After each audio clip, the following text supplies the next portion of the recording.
Video Hangouts. My name is Charles Carter. I'll be your host this evening. And I want to welcome first into the gallery, Brad Lapointe. And how you doing, Brad? I'm doing well, thank you. Good. So I understand you're at the team trials, right? The Canadian team trials. Yes, Canadian team trials. Very good. So are you competing yourself, or are you there just to watch, or what are you doing? Well, I drove up with Gwen, and since I was going to be here anyways, I decided to enter. Good. Good. I'll be getting an education. Yeah. Well, you probably pick up some stuff, So who have you seen so far there at the Canadian team trials? Chris Cox, Bruce Perry, Constantine's here, Monty Sumac, Larry Bird, guys I've never met before. Wow. And you've seen some pretty airplanes? Yep. Wow. So they did some practice today? Yeah, we were out flying all day today. So what was the conditions like? Only perfect. Really? That's great. Well, it was kind of cool, but it was started out drizzly in the morning, but we had very, very light winds. It was a beautiful sunny day later in the day, but no wind at all. Wow. That's great. The only thing is, as great as that wet weather sounds, it makes it even more difficult to compete, right? Well, yeah, all the good guys don't mind nice weather either. No, they're just smoking in that nice weather. Oh yeah. Let me say hi to Gordon Delaney. Hey, Gordon, how you doing? Pretty good, Charles. Good to see you, Gordon. I see you still got the cast on. Yeah, my old buddy. Yeah. We went flying today. You went flying today? Well, I kind of supervised. Now, can you fly with your right hand or your left hand? My right hand.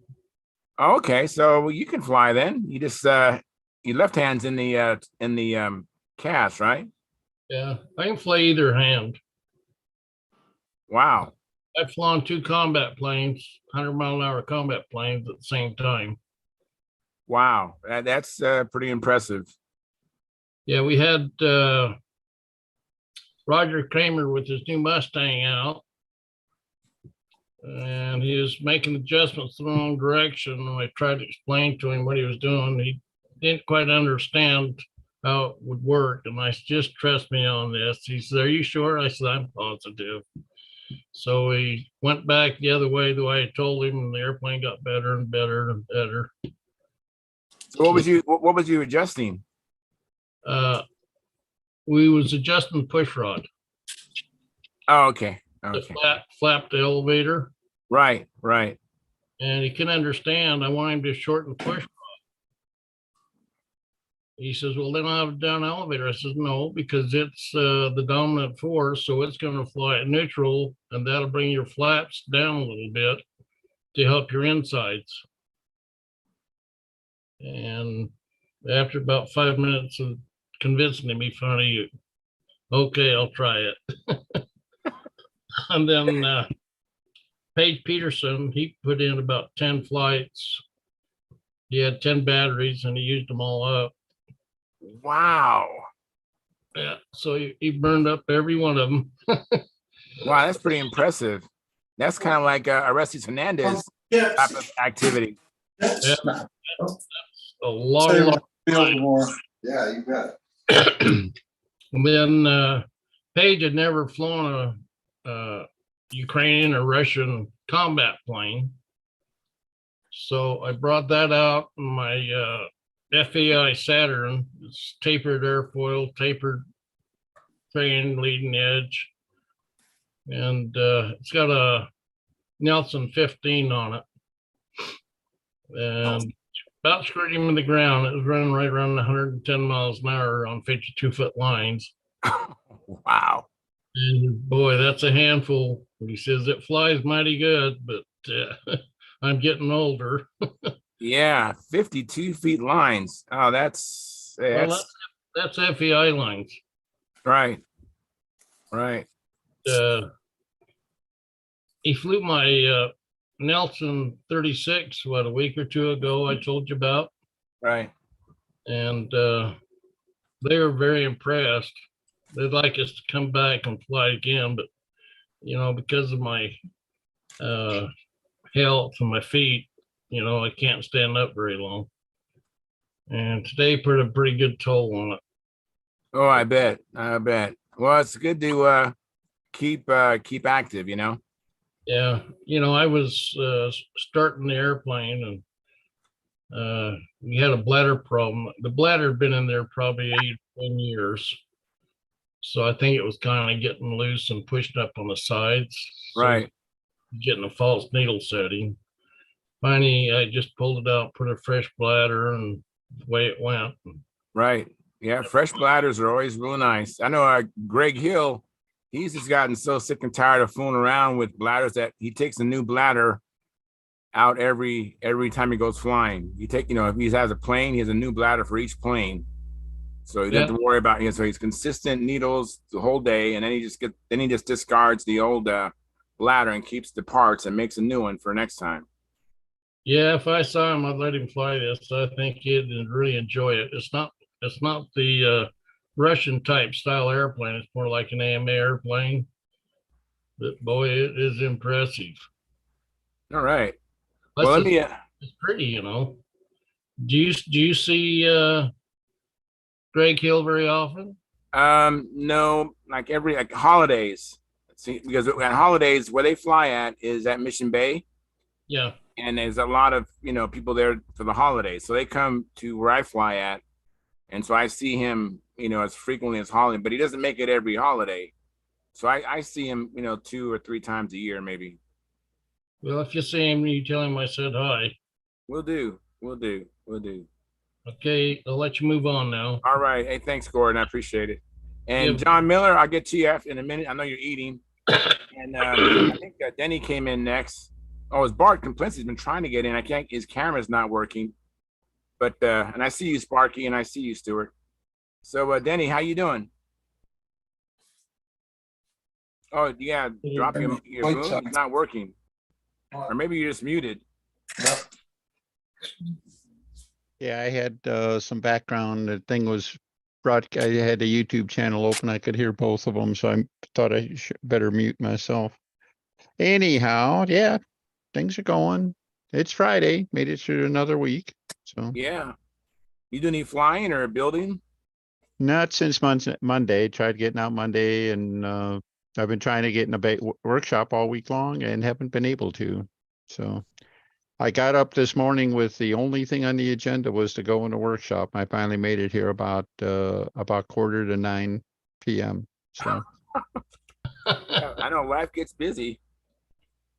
it's crazy. It's just one little, goofy thing at a time. So what can I say? Yeah, it happens. Yeah. Let me ask Sparky. You been doing any building, Sparky? You been doing any sanding? You been doing any painting? You been doing any flying? Nope, I've been cleaning the shop. I got probably another 2 days to go on, and I've taken out a whole dumpster of trash out of here. Wow. It does look good. Make it big here. No, it doesn't look good. It's not yet. Well, you know what? That's a saying. A stallion does not have a clean stall. Yeah, this here is getting better, but I gotta clean a spot and move the stuff. It's really ridiculous. Well, a variation, Charles. If a messy desk is the sign of a messy mind, what does an empty desk mean? Yeah. All right. So yeah. Looks like Sparky may be catching up. Was that about 1955 or so in the book there? No, this is 99. The stunt. Oh, that's just Stunt News. Okay. I thought you might have Wynn's book handy there. So. Well, look how thick that is. Back in 1999, they were thick. Yep. Mm-hmm. They used to be nice, yeah. I take them out from time to time and look at them. Mhm.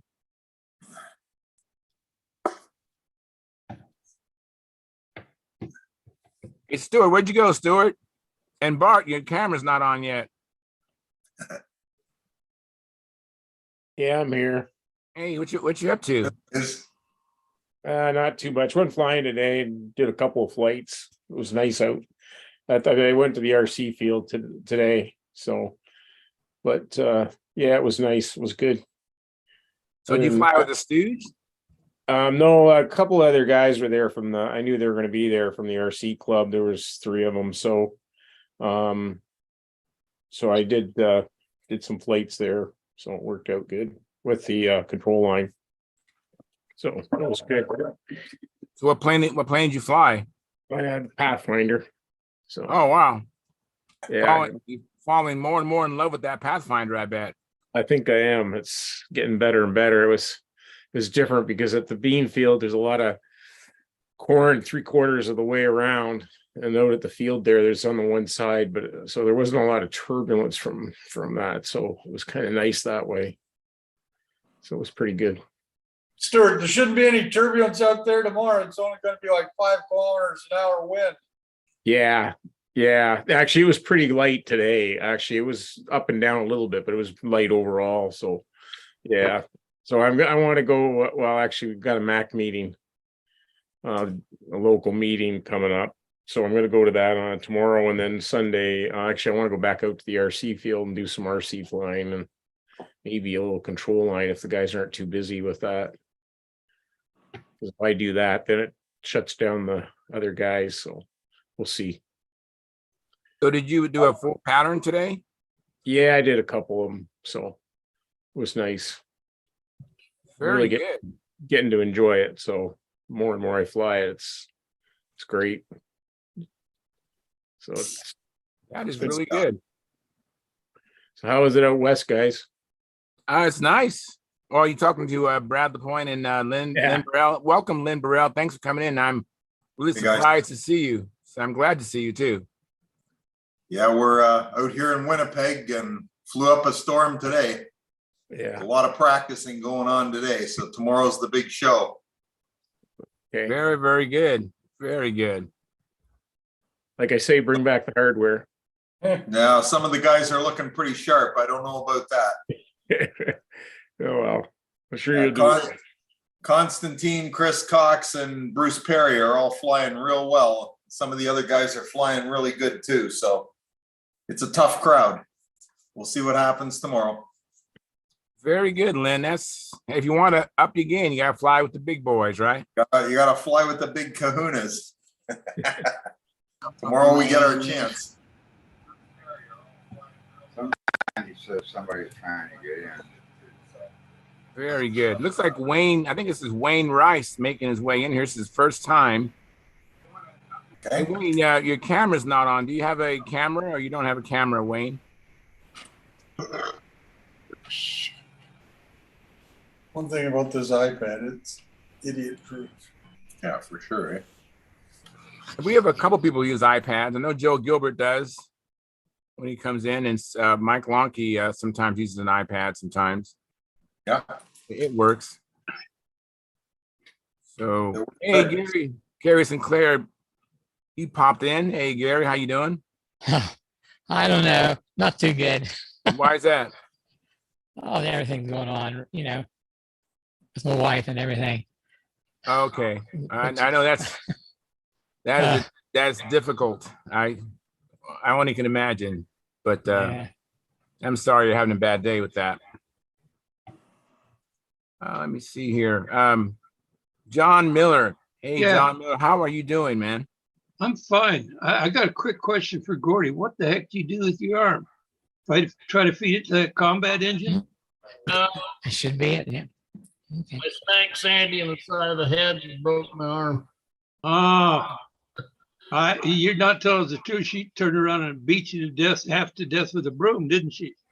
No, it's some kind of bursitis in my elbow.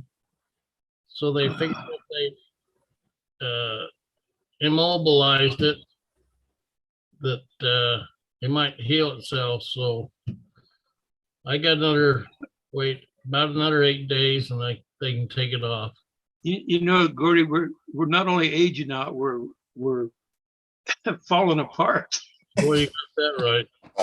We're all falling apart. Solid. Hey, Jim Lee said to tell you hi, Gordy. Big days. And I talked to him yesterday, so. You know, Gordy, we're not only aging out, we're falling apart. Yeah. We're getting a loop. We're all falling apart. I wonder Hey, what's Jim behind Lee that. said to tell you hi, Gordy. I talked to him yesterday. You know, Gordy, we're not only aging out, we're falling apart. All that fumbling. I'm trying to figure out who it is.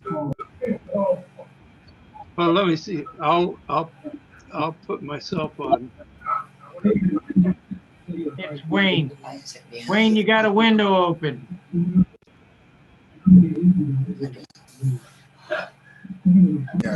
Close it. Yeah, I went and muted you, Wayne. So do you have an extra YouTube window open by chance? If you do, just mute the other one. You can still watch, just mute the other one. Anyways, Anyway, Jim Lee said hi to you, Gordy. I don't know if you heard that. Oh, I didn't. Jim Lee did? Yeah. Oh, where'd you run into him? Well, I had a problem with that plunger that I got from him, and it only, it's been sitting in my box since I used it last year, and so I went to pull in some fuel, and I get in like 2 ounces in there, and then it's nothing at all run out the top. So, and I started telling him about the problem. He said, "Oh yeah," so that happens to me all the time too. And he said there's a real tight tolerance at the bottom of that, and then it gets loose. It's got 2 different tapers in it. Well, He said, what you got to do is you got to put some fuel in there, let it soak in it for a while after you have used it. So we had a nice conversation after that, and he asked me to tell you hello. That's nice. Thank you. You bet.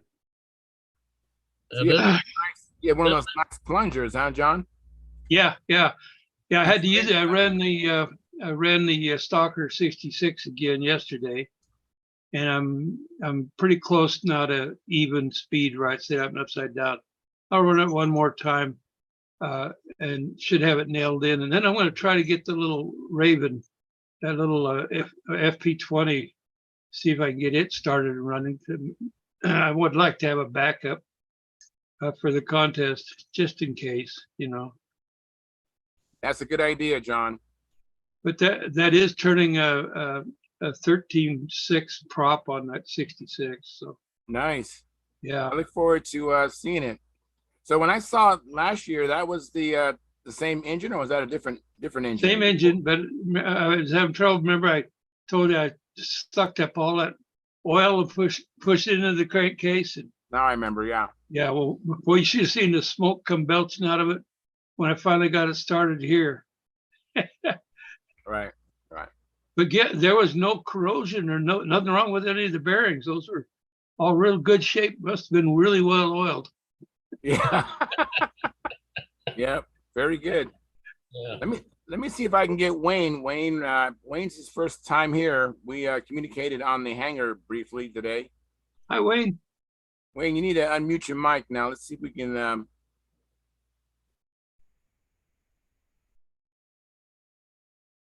Tell them where it's at. Down in the bottom left, far left of your screen, you might need to move your mouse over it, and then there's a line through it. You want to click on the microphone to unmute it.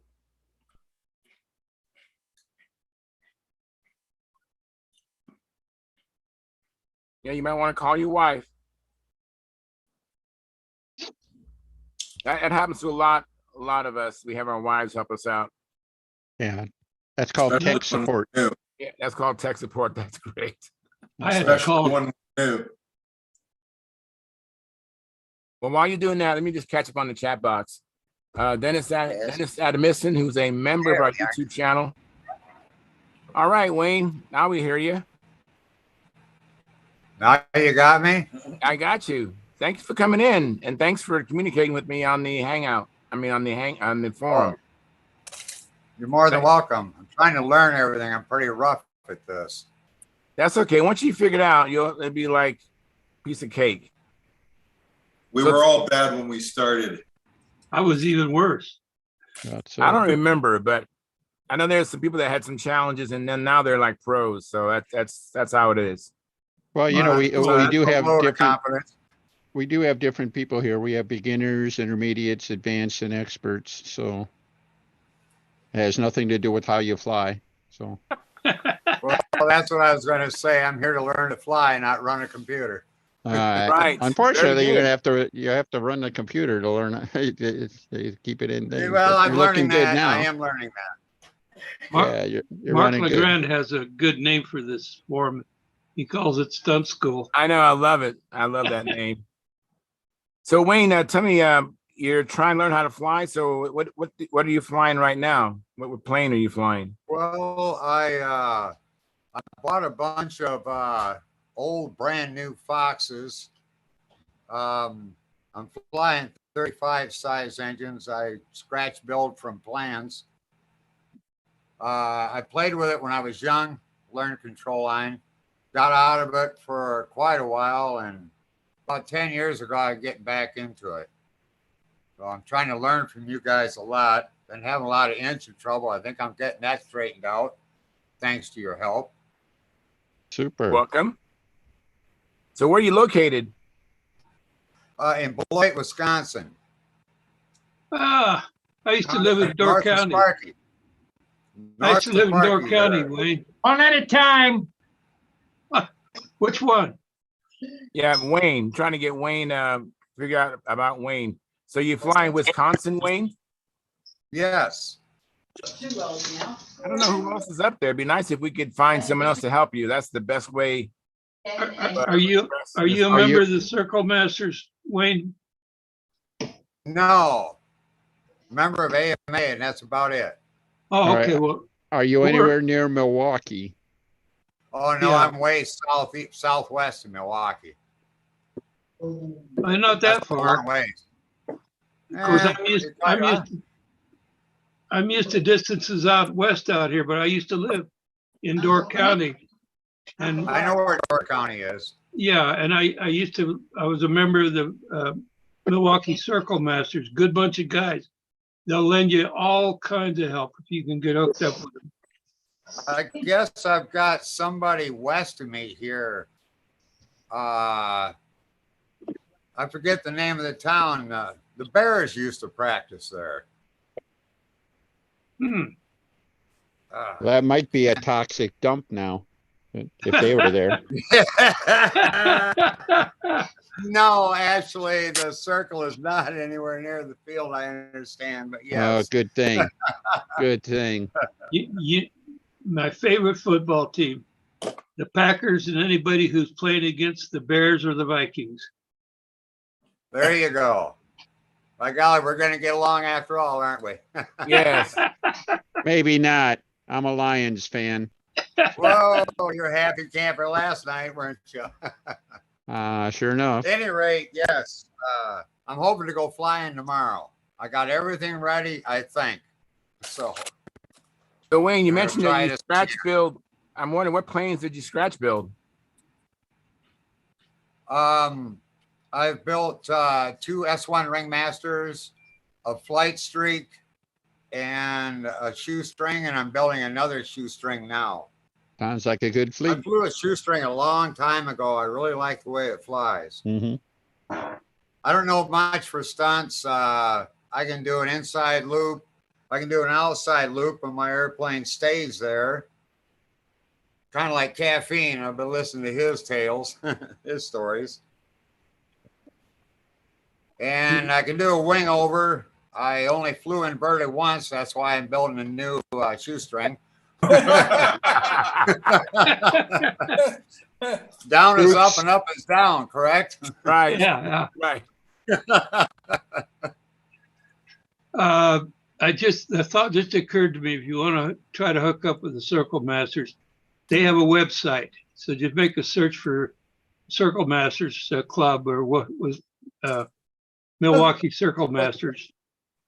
I will do that. Circle Yeah. Masters. Yeah, another thing you could do is in the events section of the Stunthangar forum, they had recently had a meet, and they had their information there for the contest, but there's also some contact names there. Yeah, the And, president is on Stunthangar often, so. There's Howard. All right. nothing else, just post a general message in the open forum, living in, Southwest Wisconsin, anybody nearby. And you might be surprised Open what forum, responses you may not be that far from some of the guys in Chicago, northwest of Chicago. So Oh, I I've don't know got for nothing sure. but our seers all around me. God, Yeah. they just ate my control lines. They're just envious. The way I look at it, yes. Mhm. I've got a quick question here, as long as I got everybody.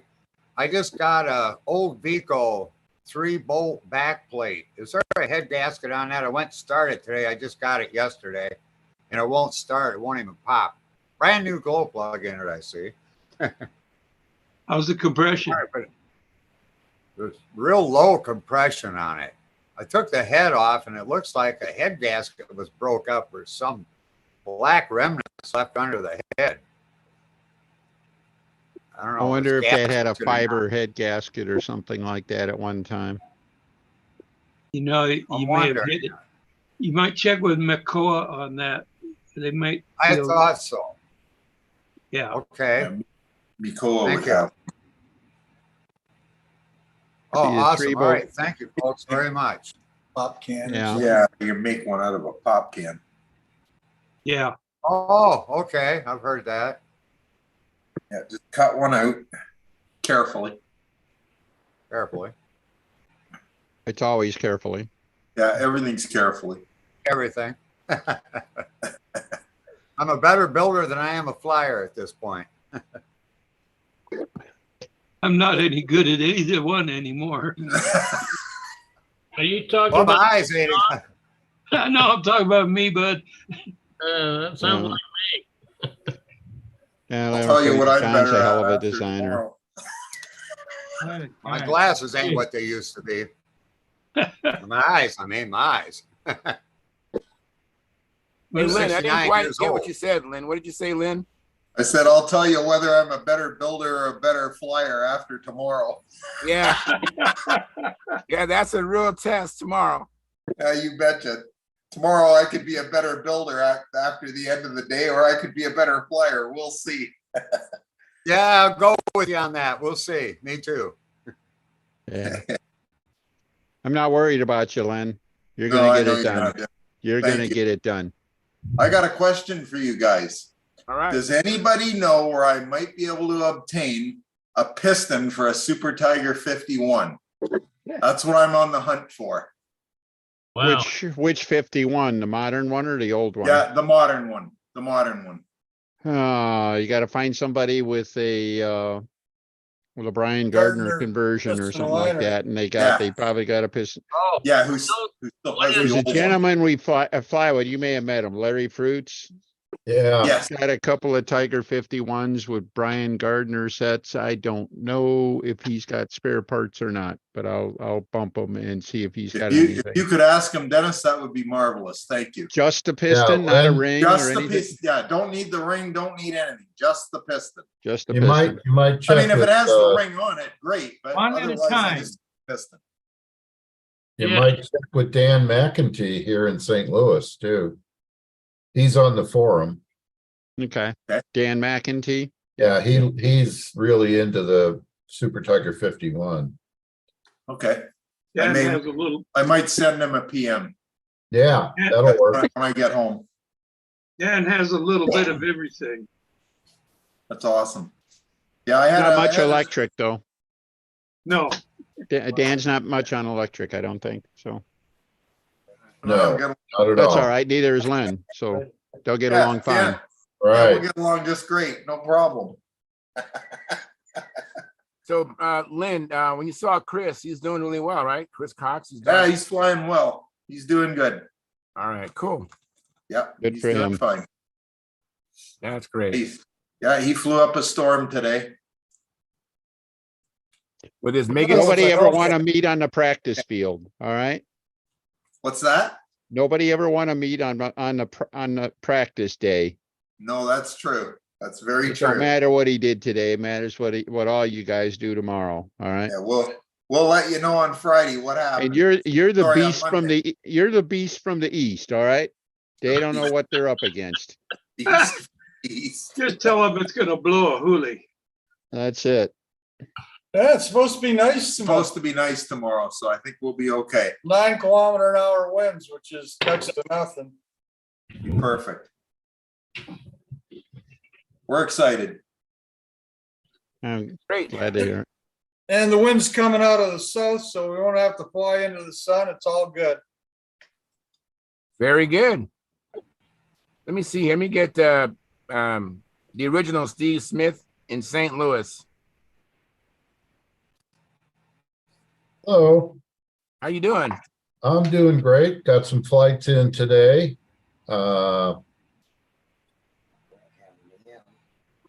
Let's see, we had, well, actually, there's a big contest going on in the speed cage. It's a World Cup, I believe. We've got guys from Canada, France, and Germany. Wow. And they're all flying their FAI speed planes.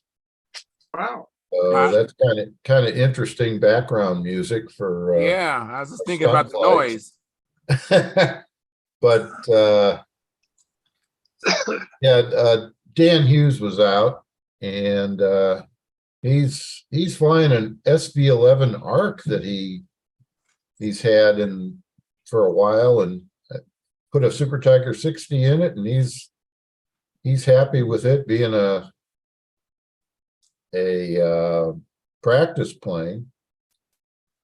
And I got things sorted out with the new speed controller in my Blue Angel.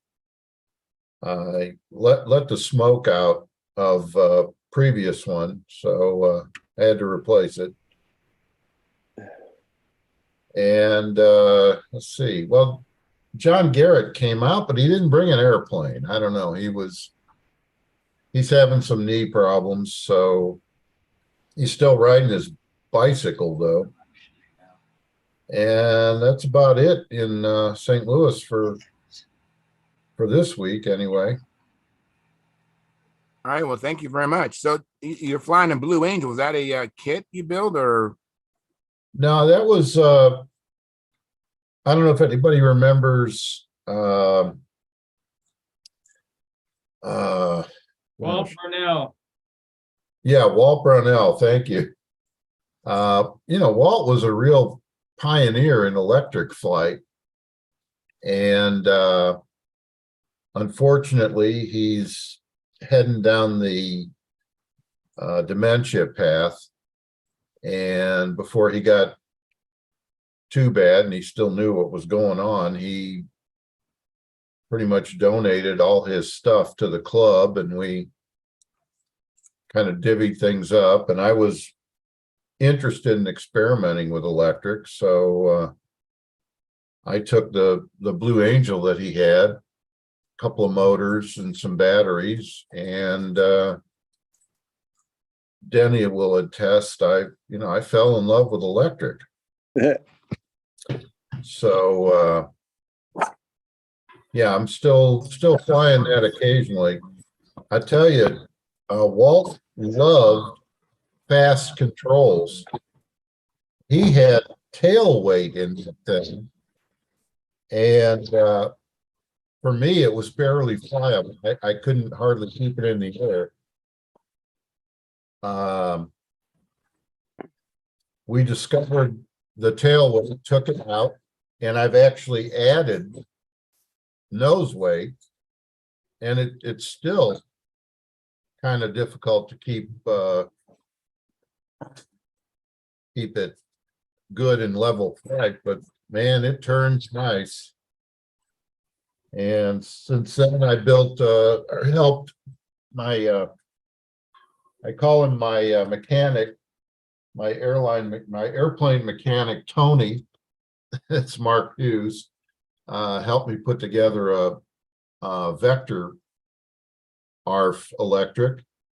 And I've been flying that too, and I'm enjoying it. So working on a Cavalier profile electric that I got many years ago from Tom Morris, finally getting around to finishing that. So Oh, very good. heading forward on the electric. All right. I wanted to sell something to Gary. Gary, this is Wayne Rice. The guy that we had, he wanted to get on one of the calendars. This is, Oh, you guys yeah. see each other for a change. And for the first time. Okay. It has an ST51. And let's see here. I think I haven't gotten to, I think Jonathan you can have for the cost of postage. Awesome. That's awesome. Right. So Jonathan Carradas, what you been up to? Oh, g'day. Oh, yeah, I have unmuted you. Yeah, it's been a bit busy around here. Now I know where the old band Crowded House got its name. I think they used to write their music here. Have a look at this. What do you got there? Oh, the rudder on the, is that the hurricane rudder? Yep. Let me make it big here. That looks good. So that's the rudder. Not quite finished. Got to put the horn on yet. Wow. Very nice. It's interesting. You're painting and detailing and everything before you assemble, heck, before you even have the horn in it. That's gotta Sometimes be it's convenient. easier. I'll put it together like an half later. Yeah. And Howard Rush will be interested in this. There's my Hold it up. analog Alright. computer. Blowing foam everywhere. I've just put the thing together roughly. Needs a bit of tweaking, but you can see you can change the variables here with the put the rods in different positions. If you want more flap or less flap, or more elevator, or you want to mess with the input from the horn. This is all scaled up. So from the bell crank, I mean, it's all scaled up. So what you do is, if you wanted, say, about a 3-inch bell crank, you'd probably do about 60% of what was here on whatever you end up with, wherever you end up. You understand what I mean? Yeah, it's very interesting. There's your flap, and You there's gotta hold your it elevator. a little bit higher, Jonathan. There we go. Thank you. There's your flap. There's your elevator. Interesting. So when they're zeroed, there we go.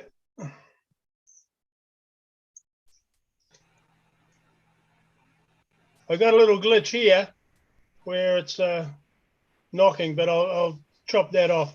So there we go. So there's the answer to what I was sort of trying to get to earlier on. I didn't sort of word it very well when I put the proposition on Stunthangar.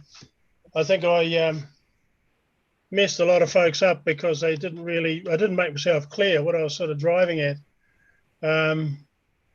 But I was always struggling with, say you have a flap that's too big, right? So you want to lessen the input or make the flap smaller. So it makes all of that kind of decision making a little bit more manageable. And instead of just trying it and getting into a hell of a mess, you can actually put some reason behind what you're doing. So hopefully that'll have use. Very good. So that's all I've done. Haven't done any flying. the weather here is appalling. We're getting hit by storms again. We've got big thunderstorms racing overhead every 5 minutes at the moment here. Wow.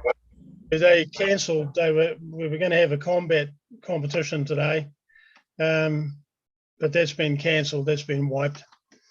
So That's too bad. we'll go along and have combat coffee tomorrow instead. All right. Let me ask Bart Kaplinski a question. Can you hear me, Bart? Can you say something?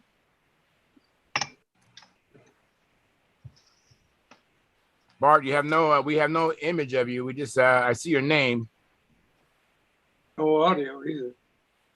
Yeah, we can't hear you. If you're speaking, we can't hear you. Just let you know.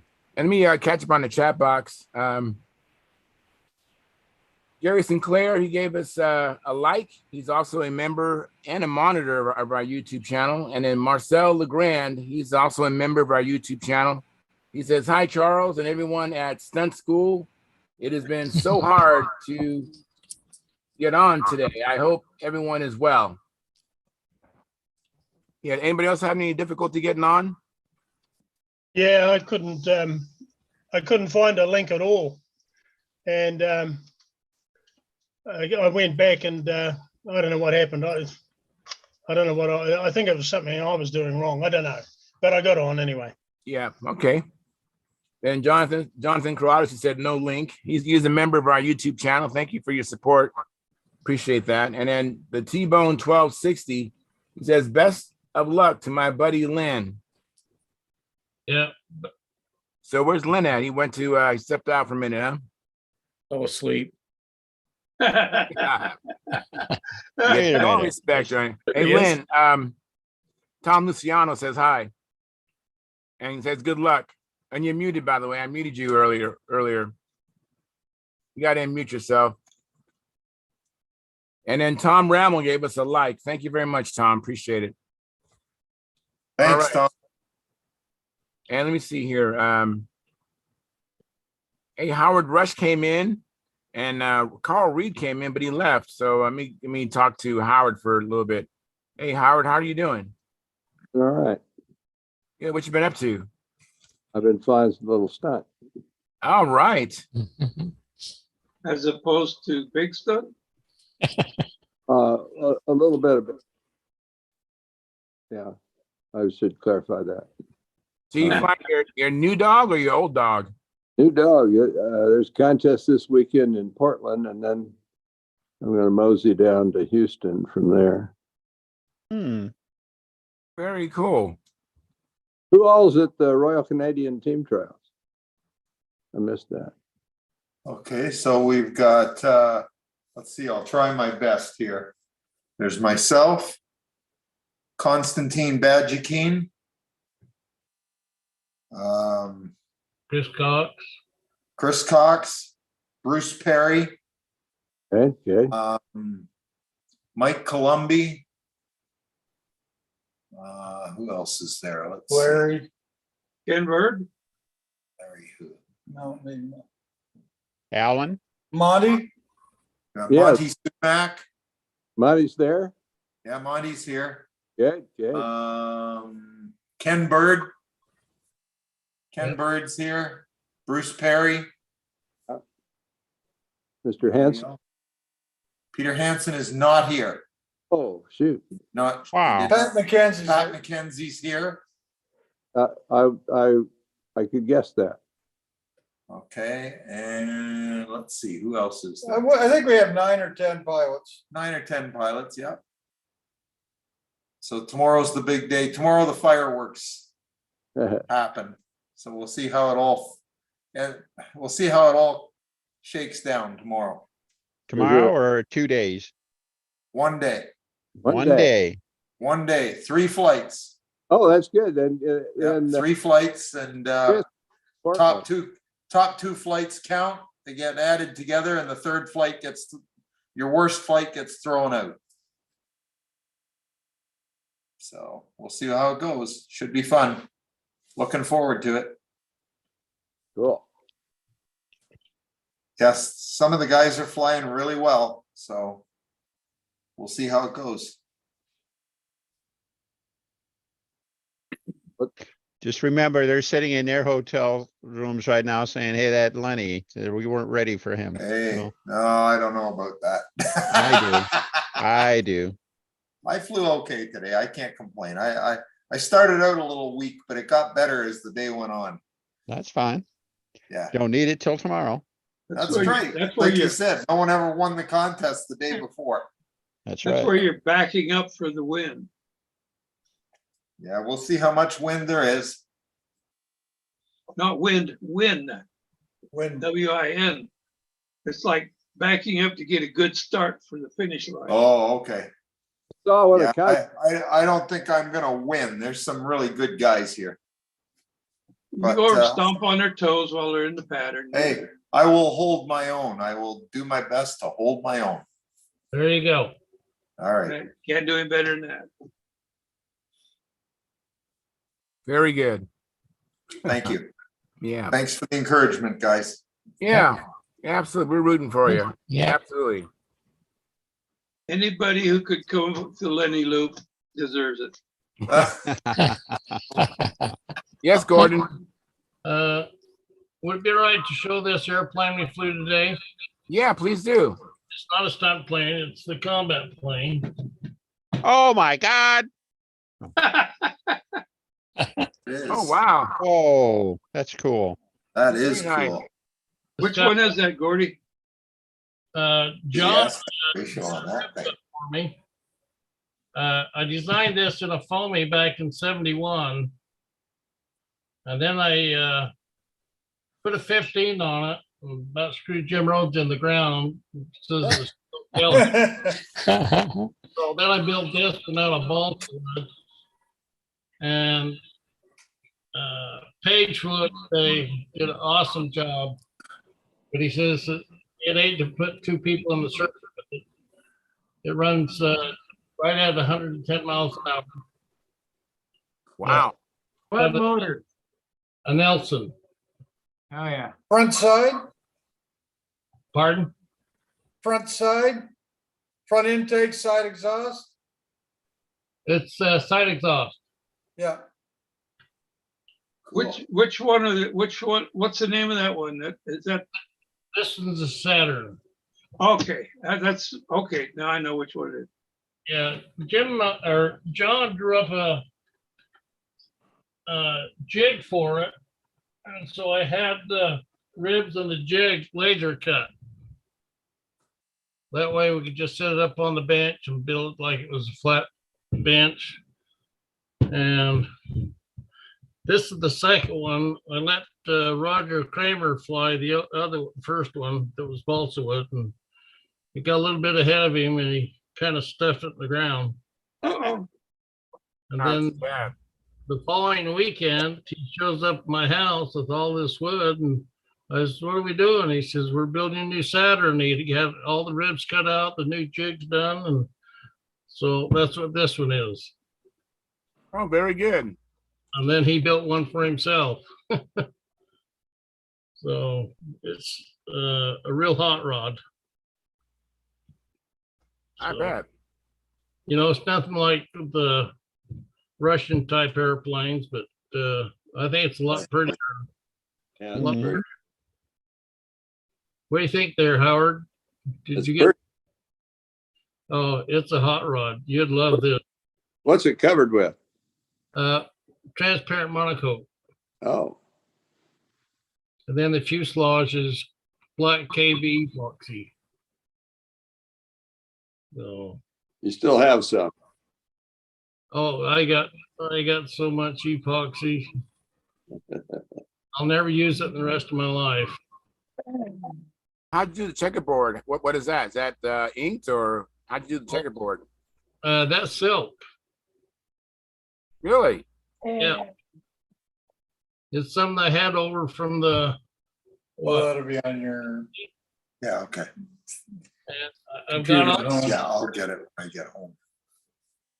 but I wish I could still fly it because watching Paige, he was having a good time, but he says he'd hate to have two of them in the circle at the same time. He says I'd have to put some nose weight on it. Dennis. So anyway, I just wanted to show you the Thank page. you. I That appreciate looks that. really good.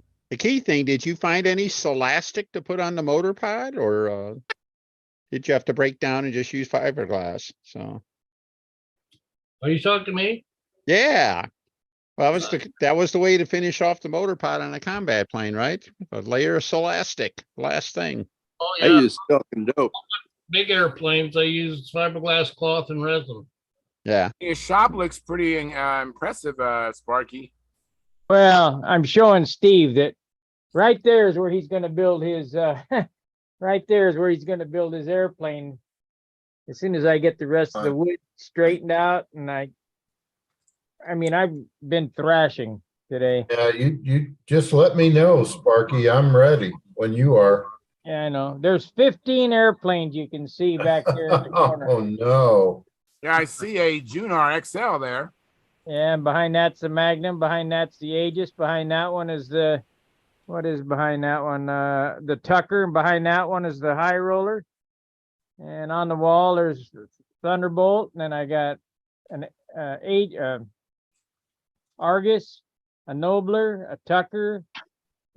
There's and then there's airplanes hanging on the wall. Yeah, These airplanes. Wow. there's airplanes in here. There's- Did you fly your new airplane you was working on? I was, yeah, I flew it, but I need to, I trimmed it some more. And,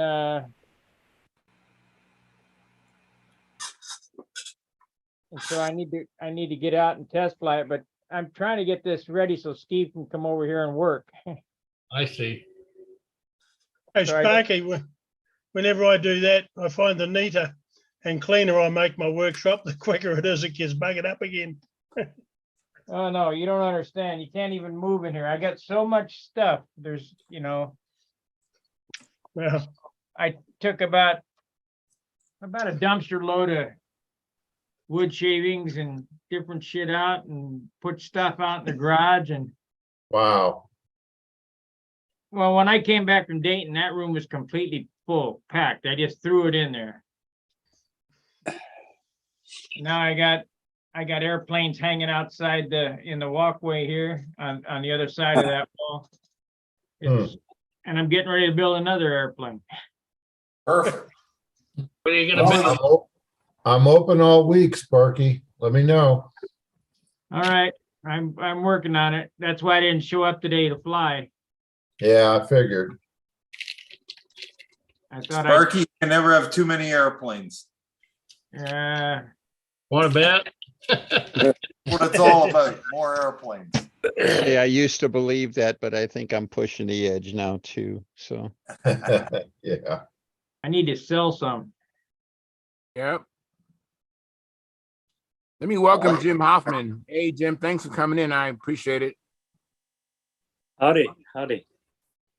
howdy. Hi, Jim. So you've been doing any flying, Jim, or you been working on any airplanes? Let's see. I flew last weekend. I flew the Predator. I hadn't flown that in several months. So I put a few flights on it. It remembered how to do it pretty well. So it kind of helped me. I'll fly other airplanes and keep in tune, and then I can pick up something like the Predator and in not too many flights get tuned up with it. So I'm hoping to do that in the next few weeks. Get ready for Golden State. But this weekend looks really, really windy in Phoenix and Tucson. So I think I'll be doing other things. And I haven't done much in the shop. My personal life is very, very busy right now with some other things, but I've been making a mess in my workshop. I have a little table saw, and so I'm building a little project for my granddaughter. So like a little tote, it'll be a box that she can put her markers in. I'm building 2 of these. So Oh, nice. roughing out a few things. So I felt my shop was a bit of a mess, but Sparky made me feel better. It is. A lot of sawdust today. Very good. Very cool. Hey, Jim, Sir, which airplane did you like better, the Impact or the Predator? well, the Predator is electric, and the Impact's an IC airplane. Right. And I'll tell you, about a year ago, I asked myself that same question, and I took the IC airplane out and flew it, and kind of made me sick. I think after this Predator, I feel like my other airplanes are obsolete. Wow. No, I haven't taken the USA out. I think I ought to maybe do that, take it out. But I've flown that and I know that's a good airplane. yeah. Very honest. Yep. Yeah, this orange Predator is really a pleasure to fly. It really performs. Just curious. Yeah, I don't think it's the design, because the design is very, very similar. It's the powertrain and probably my ability to get the alignment right is probably the biggest difference. I know that Walter Umlin was going to kit the Predator, but he didn't get around to doing it for some reason. So how did you get your Predator? How did you do that? The Good Buddy Network, Paul shared the drawings with me with the understanding that I don't share them. Actually, he shared them with Warren, who shared them with me through a same understanding. Very nice.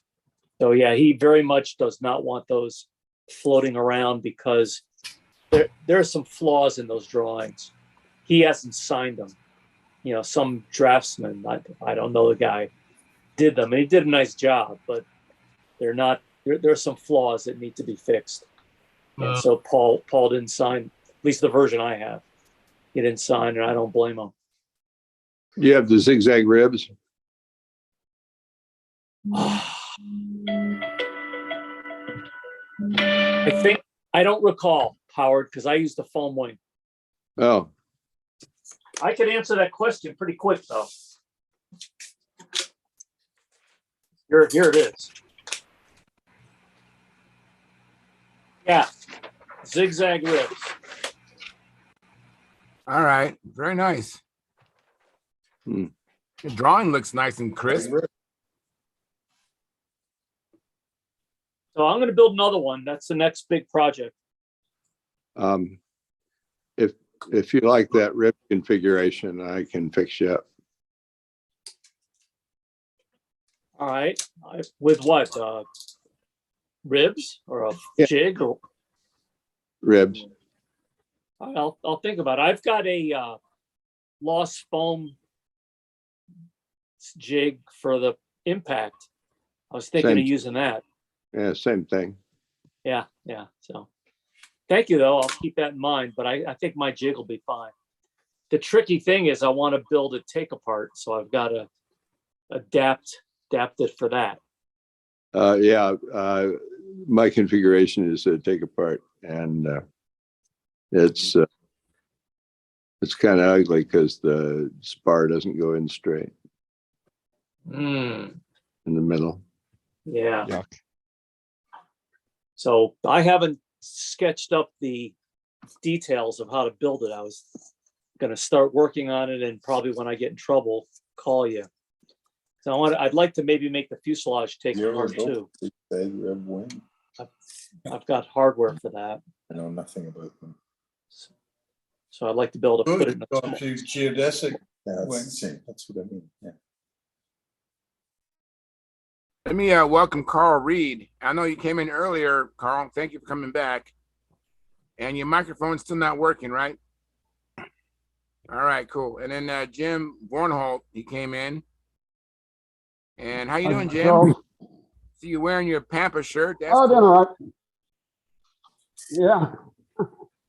Yeah. Glad you noticed. Yeah, I remember, I think one time I purchased some decals from Pampa, and they came from you. Yeah, I had a whole bunch of them at one time. Yeah. Oh, good to see you, Jim. Hey, Yeah. Steve. Absolutely. Hi, buddy. Yeah, good to see you. Well, Carl and I went flying today. We had a really good day. Beautiful weather. It started off overcast, so I didn't have to worry about the sun. And pretty good day. Pretty good day. Only put up 4 flights though, unfortunately. But it was still a good outing. Better than not flying at all. Yep. Did the pattern. I think 2 of those flights. The other flights were more trying to work on reverse wing overs and pulling out lower. When you hit the ground, that's too low. Thank you. Yeah, I know. I think that's probably. Well, I tell you, it's probably just going to take time, but I'm working on it. I am working on it.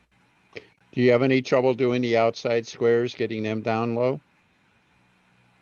They're about the same bottoms at the reverse wing over, about 8 feet on a really good day. Okay. No, the reason I asked that is that I noticed I was having no trouble with outside squares and a terrible time doing the inverted pull out on the wing over. And then what I finally come down or faced up to is the fact that I wasn't facing the wing over corner when I turned it. And when I started just turning and facing the corner, I can nail that puppy. So, Oh, okay. but usually I fly it and I was kind of coming down and doing the pull off, like off to the side or something like that. But if I actually turn like I used to, 30 years ago, if I turn and face the corner, I can do a lot better job with it. So if you're having trouble with that, I'd suggest you try something like that. So, Denny, are you saying that the footwork is as important as the handwork? You got it. well, yeah, your body is that's your frame of reference for the whole pattern. So, and there isn't any place else in the pattern where you're really flying off to the side like that, so you don't get a perspective on it. But I could do it outside square, and I can get the bottoms pretty consistently, more so than I could with the wing over. And I certainly try to align myself when I'm doing inside and outside squares. And if I take the same alignment when I do the wing over, it's a much happier outcome. So I'll keep that in mind. Yeah. My biggest problem is the overhead 8s right now. I keep flying them in front of me and too low on one side and too high on the other. And gee, I got a 20 in Tulsa on my one flight on my overhead 8s. Wow. Terrible. So which one is too low? The outside or the inside part of the overhead? Usually the outside. And the inside is too high, and then by the time I get trying to bring their outside around, it's too low, and then I miss the intersection, and Just I don't adds know, up on maybe it's just the old body can't bend back that much. yeah, I've started flying the overhead. In a perfect universe, you want to kind of lay your head back and look straight up at it. Well, I can't do that anymore. Man, me either. So I've actually started, and I turn, I'm actually rotating my body around a little bit for the inside and for the outside. And I even let it go out of sight sometimes behind me, but that's the only way I've been able to get the thing back, to an overhead position. Beyond that, overhead 8 is impossible to fly and impossible to judge. You got that right. It's like a double threat maneuver, and actually it's worse to judge than it is to fly. So yeah, the only thing I think it's the most butchered you can maneuver. really see are the intersections and the That's 45s. exactly it. You got 3 points of reference, and if you're That's really it. sharp, you can probably see whether it's down in front. That seems to be a real common error anymore, as our And population ages. canted off to one side. Well, off like to one I'm side is flying real it. easy to see, you know, that's like you say, that's the 3 intersection points that you can see, so. Yeah, So I've just started rotating my body around a little bit and it's helped some. And that's about all I could suggest there. Dennis, I guess if it was easy, everyone could do it. Mhm. Dennis, if your dad was still alive, he could tell you how to do it. Who? And If my your dad, if plant your feet. That's right. Well, I've reached that stage that sometimes I get and look up overhead and all of a sudden I can't find the ground with my feet. I mean, I feel like a freaking tap dancer, you know, trying to get my balance. And it doesn't happen all the time, but it happens. So. Tran's got an idea. hey Yeah, Tryon, welcome. he's gonna suggest flying it left-handed, I'll bet. I bet. Hey guys, yeah. No, what I do in particular, the on an overhead aid, what I've noticed, like almost everybody does. Maybe your body cannot do it, as you know, not lack of flexibility or whatever. But what I do, I just look up. I just look up a single point. I don't take my eyes off of that point, because as soon as I move my body around, I'm losing my reference. Yep. So I just look up here. So I'm just climbing like this. I'm not even, so if you probably, I'm not sure if you can follow my hand. That's 1, that's 2, 3, and 4. That's out in front of you.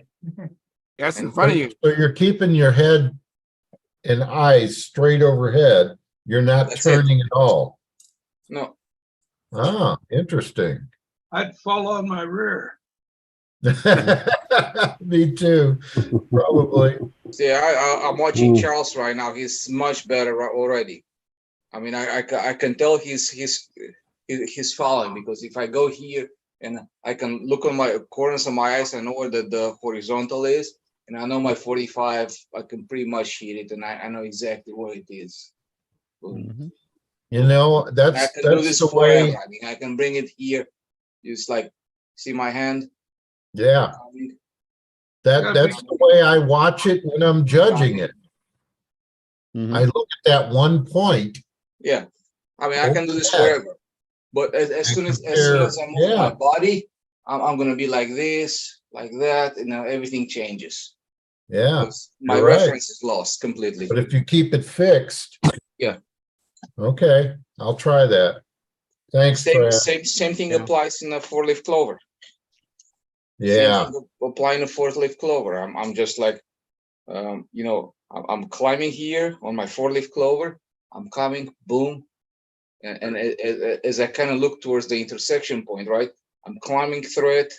I'm hitting that point here, come around, hitting that point there, climbing through it, hitting again, coming, hitting. I noticed Okay. your insides are bigger than your outsides. Hey, Sparky, I do have, I can you know- repeat some advice my dad gave to somebody. A gentleman in question is a gentleman named Jim Morway.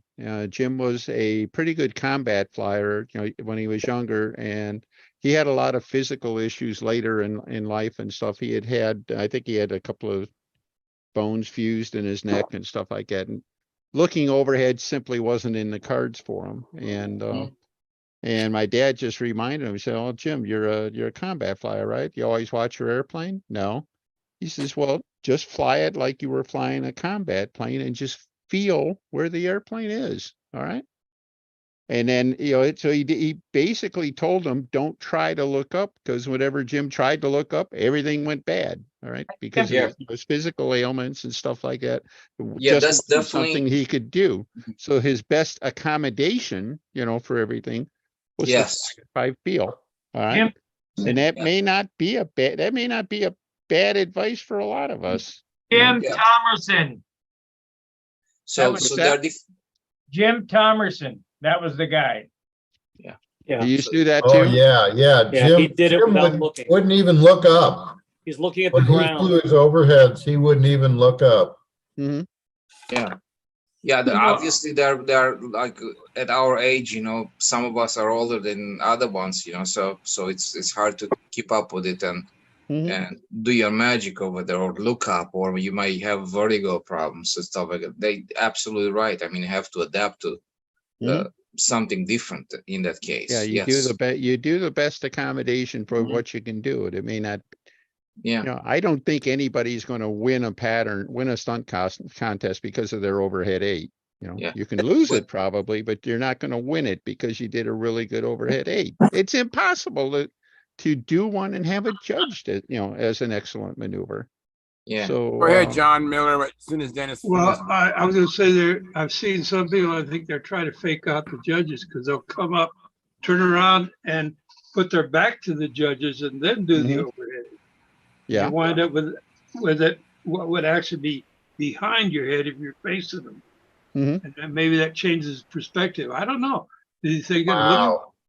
Yeah, I've seen people I do would it that fall way, down. and yeah, it would, they do it essentially like an old time overhead 8. Only, Jim they Aaron. do the climb and then rotate and fly it.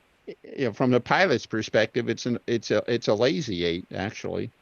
Yeah. And some people learned how to do it that way, and they're very comfortable at it. I haven't seen it so much, but when we first started off, back in the early 60s, it seemed to be about a 50-50 mix between people who did it facing upwind and facing downwind. So I don't know. I don't see it so much anymore, certainly, but There- it's in the bag of tricks. If you're, Yeah. you're when you do it down in front, then you're on the downwind side of the circle, which actually makes it a little easier to fly than flying it on the upwind side. So Yeah. You know what, Danny, at the World Championship, I think the overhead 8 was the most butchered maneuver of all of them. I'm sure it was. Everybody screwed that one up. It's very, very hard to do. Yeah. And very, very hard to judge. So Everybody messed the one up big Mhm. time. Well, I'm gonna take my office chair out and plant it on the lawn. That way I can look straight up, keep my intersections in line. Can I use it when you're done? You sure? Yeah. What Brickhouse used to do, I mean, you can see him arching his back, and actually he was looking straight up when he was doing his overhead 8s. yeah, that's great. And he had the nice overhead 8s. Look, But look at how it's- Fitzgerald does it. I don't know Exactly. how he does it without falling. Mhm. I agree. Yeah. Dave Fitzgerald's overhead 8s are the most consistently excellent maneuver I've seen. Mhm. Yeah, you said there. The 4-leaf clover is so butchered by everybody. I mean, like, oh my God, that's one maneuver it's a 3/4 turn followed by a flat, right? And nobody's doing that. I mean, they try to do a loop and immediately go in the other one, right? It's a flat. You just climb. You do your first 3/4 turn, stop, then pass over to the other side because you have your intersection. You have to tie it together, right? So you fly You have through to it. define the cross. Yep. Yeah. You have to Exactly. define it with a straight line that looks like it came out of a square loop. It Here's has what to be Clark told dead me. vertical and dead horizontal, See you later. connecting I'll see you, the Sparky. loops. You can't The get four circles are supposed to be tangent to the vertical and the horizontal lines. Mhm, mhm. Yes. You can't do that if you come right out and you make the tangent point at the same point. You're only getting a half a circle. So you're all messed up.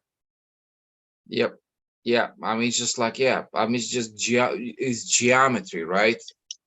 So once you establish basically you have established on an intersection point, right? That's the center of your cross, right? So you fly to the center point to the other one. So as you turn and come back horizontal, you're gonna hit that spot, right? and you come here, you turn it again, and you fly through that spot again. I mean, just you have to Yeah. focus on that. But Yeah, again, that's I was kind of surprised to see this, but since a couple of years ago we changed the entry into the clover, from the at altitude doing the loop first and stuff, and now when you climb into it, you're actually defining that vertical intersection. yes. I thought love a that lot. part. I thought that would help a lot of people and everything like that, but they still do exactly what you're saying. They do the Mhm. first loop, Yeah. and they come around and they cut right through the middle of the first loop when they climb back up, Oh, and yep. they come through. And of course, the horizontal intersection has always been that one where people do Yeah. one of these, so they got room to turn under and stuff Yeah. like that.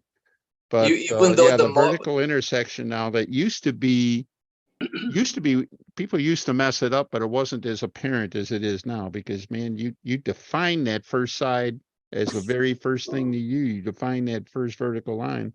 And if Mhm. you don't hit that, you got nobody to blame but yourself, I mean, just like use whatever you have to your avail. You might have some features on the background, right? A pole, a post, something, right? Mm-hmm. You can just use Yeah, tree. whatever, and make sure there's just like, yeah. What can I say? I mean, I was judging, and everything was just like intersecting. There was no clear cross, and you tie into that every single time as you go around. There's no climbing, and the models were more than enough to more than capable of doing whatever you ask of them, right? I Yeah, mean, see, yeah, it's a and lot of, everybody's just there still climbing as if the model cannot do it. I mean, it's obvious that the model can do it, but it right. just it's almost like the way people train, for example, when I was teaching Sava how to do the wing over, and I said, you're climbing here, you look at the plane, right, as you come overhead, but then you kind of take your eyes off of the plane and you look at the plane where the spot where you want to pull out. So you go here, go like that over. Now I'm looking there, right? And as the plane comes in, boom. I know that, and I'm shooting for the spot. I'm just hitting boom, and then I'm turning. So you're leading the plane, waiting for the plane to come in and just hit it, right? But I could have cheated with him, and I could have keep it easy, if he's a right-handed person, I could have said, just stay here, just fly over, just do it like that, do it twice, I said, whatever, But I decided to go against that, which is the much easier way of doing it, to do it correctly and prep him for the future, per se. Which is darn good coaching in my mind. Yeah. Which is get ahead of the plane. The plane is behind you over there. And as you come around, you come here with the corner of your eyes, you look at the judges where you're going to stop, and you basically stop here, wait for the plane to come around, hit the judges, climb over. You can look here to make sure you're straight, and then your gaze goes over there and wait for the plane to come in, boom, and you just hit it. So you're not seeing the plane, the whole maneuver. About half of it, you don't look at it. Yeah. The interesting thing with the way Tran's describing it is those that make that first turn and they coming up over, if they turn to face it, almost 100% of them will get a jog in their line. Yes. And they'll get judged down on that every time. That's why that's why I'm teaching. That's when I'm teaching, I said, don't move your body. Just get ahead of the plane, get yourself situated well before the maneuver even starts. And actually, as I'm coming here, let's say the maneuvers, I'm starting my maneuver here. As I'm coming in, I'm teaching him to kind of as you come like that, you already set it up, and I'm looking. Right. So I'm looking over there. Boom! I'm gonna hit you, right? And then it comes here. I'm looking overhead. And then as he comes down, I'm sighting over there. You can see the plane plenty good with your peripheral vision at that point.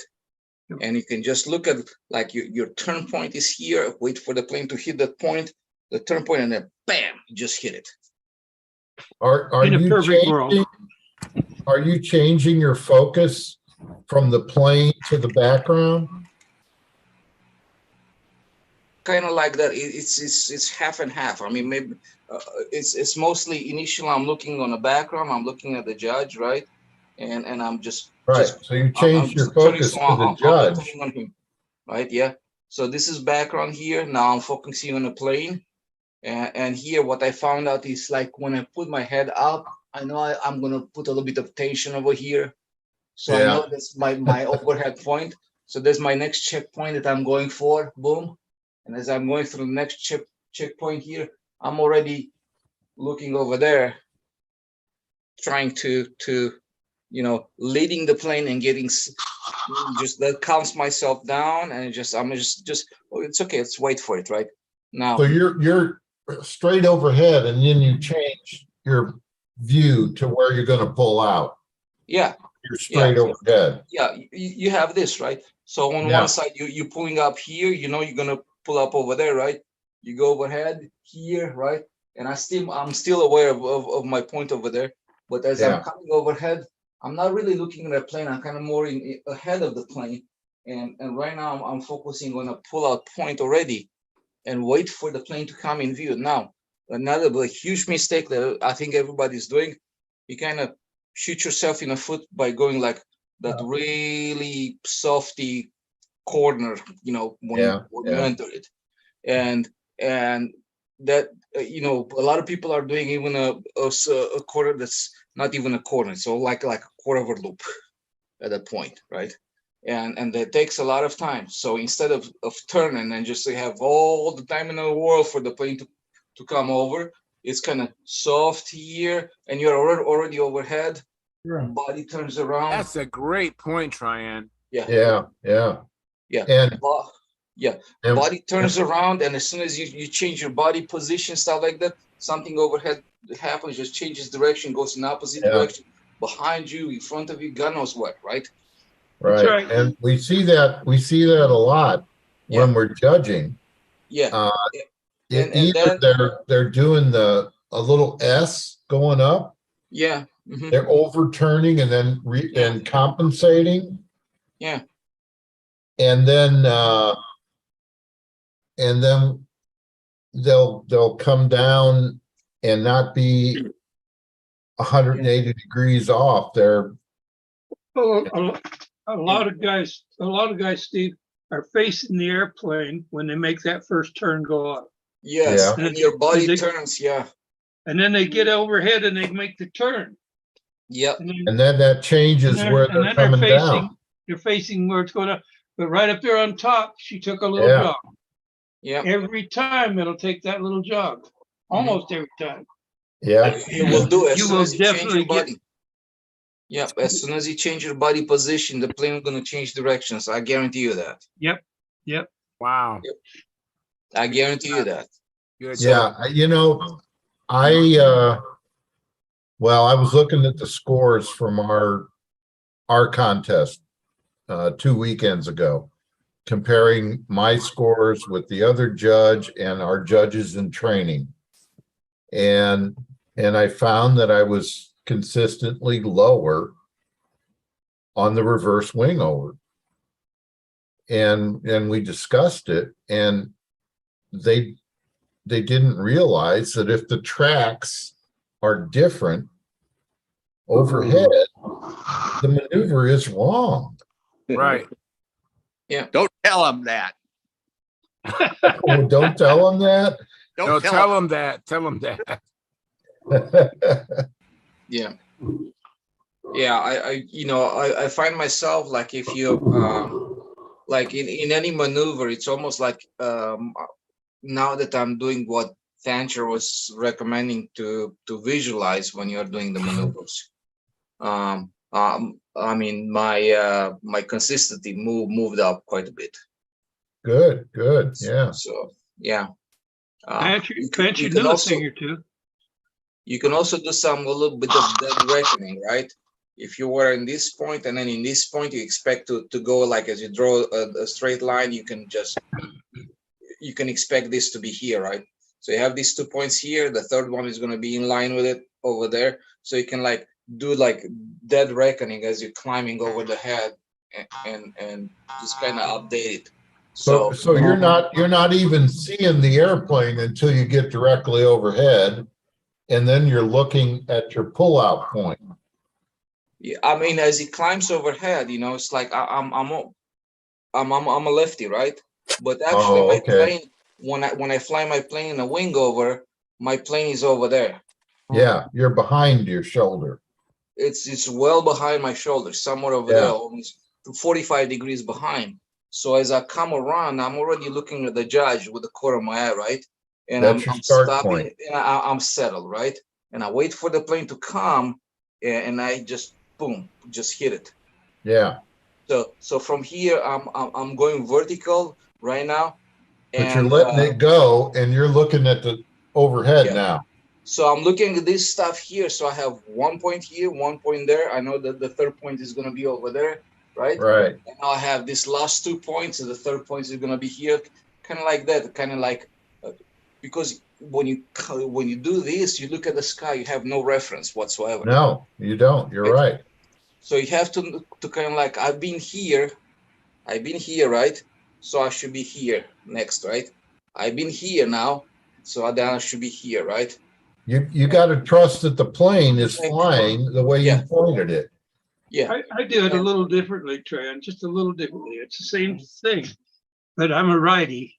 Okay, so what I'll do is I'll set myself up just like you do. I'll bring you know who taught me this? Art Automation. I'll bring it in. I'll set myself right where I've got the judges right there in line there, right off there, and I'll set my feet so I'm parallel, right straight across, because you're cutting the circle in half. And as you come along, as I get to the judges, I'll bang the up. I turn my hand sideways like this when I going over, because I don't want to pull it or lag it, because that causes it to make a little zig or a zag in there. So I'll turn my handle to the side, and I'll watch it. And when I know it's, when I've made the turn, I've got the right, it's going 90 degrees. I'll bring it up over. I don't even look at it. I'm already starting to look over here, and just wait for it and just hit it. And you're just letting it go overhead because you made that first turn correct. Right. And then you're looking at your pullout. Right. Hey, John. I'm not the best at this. I'm still learning, after all these years. But by golly, it works best for me. Yeah, John, I get it. When you say you're coming along, you come like this and you pull up, you turn like this. Is that what you're saying? No. Can you make me big? Yeah. Okay. I imagine I'm coming in here and the judges are right. I'm pointing at the judges right now. Okay. Right. Okay. So I'll be coming. I'll have the plane clear over here. I'll turn as far as I can, and I'll get to where I've got the judges on this shoulder. But I see this shoulder hasn't got there yet. Right. Okay. So I'm still waiting for the plane. When the plane gets right there, I go up. But at that point, as soon as I've established that, I turn my hand this way. That's what I mean. That's what I mean. You come along. That's what I'm doing now. Myself. Okay.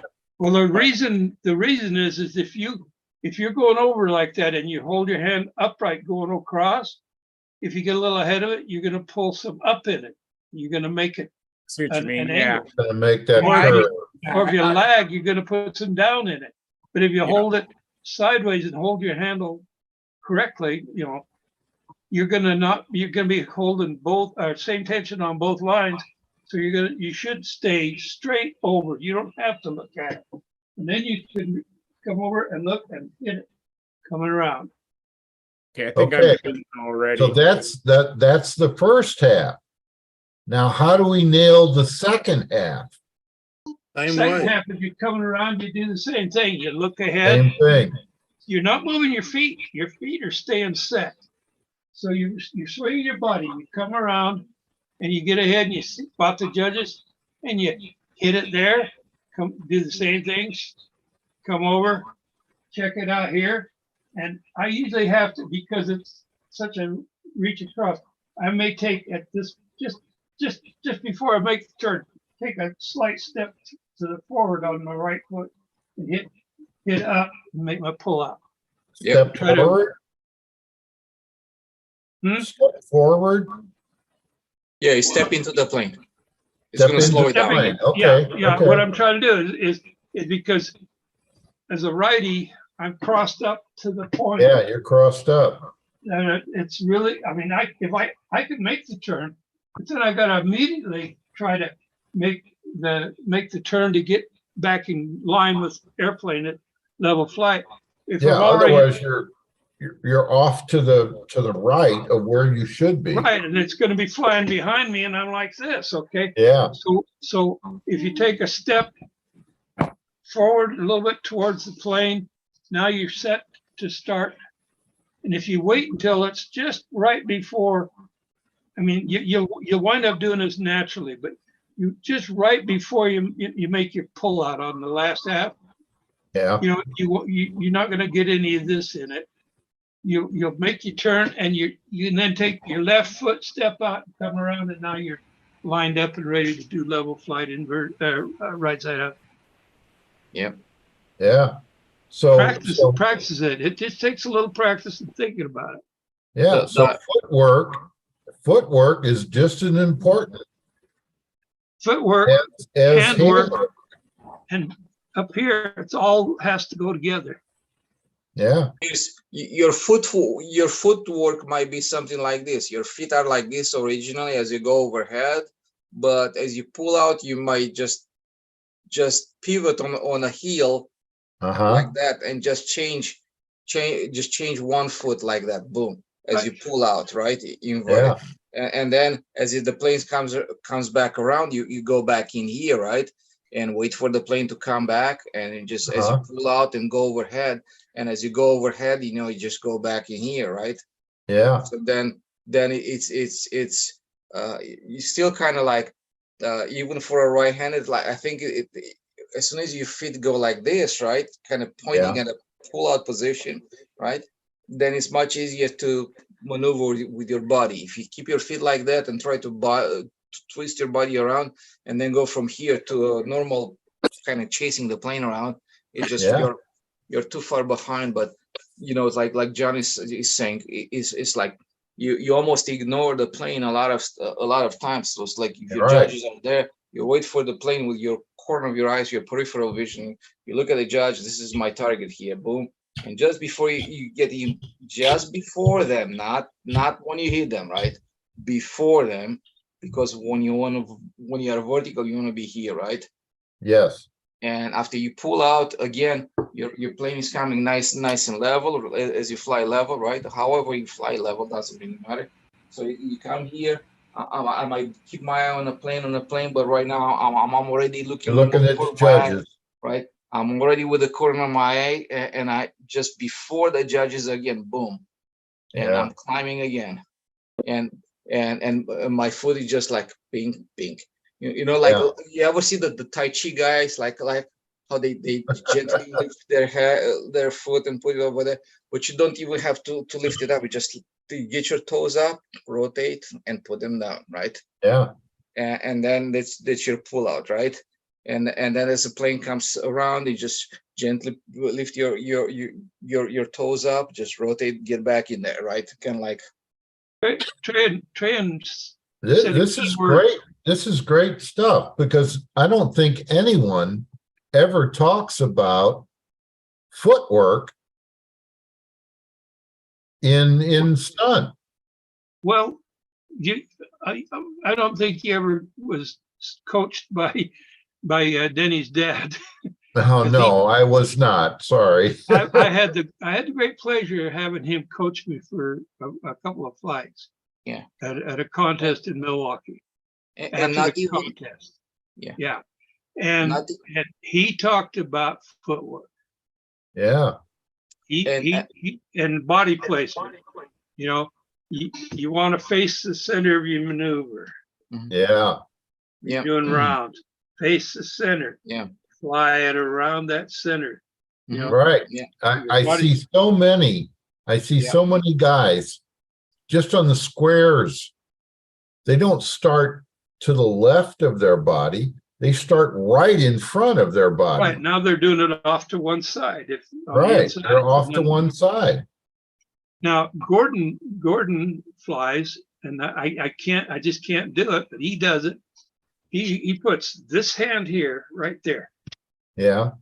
and the hand with the handle is right there, and he looks Yeah. like this. Well, my Yes. hand's not that quite far up. I've Well, seen. my arm's longer, Yeah. I've but seen anyway, that. he's got that hand right centered in the middle of his body, Yeah. Yes. and that's how he flies his maneuvers, and he outflies me every single time. Well, So that's not can I on. can I say something about footwork?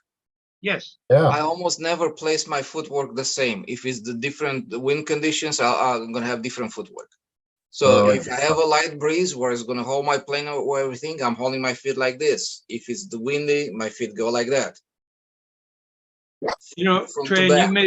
you made a good comment when you said you need to visualize Yeah. Yeah. what you're going to do, and that's what like for the reverse swing over. Sit there, put a handle in your hand with nothing on it, just a handle, and stand out in the backyard or in the house and go through these motions.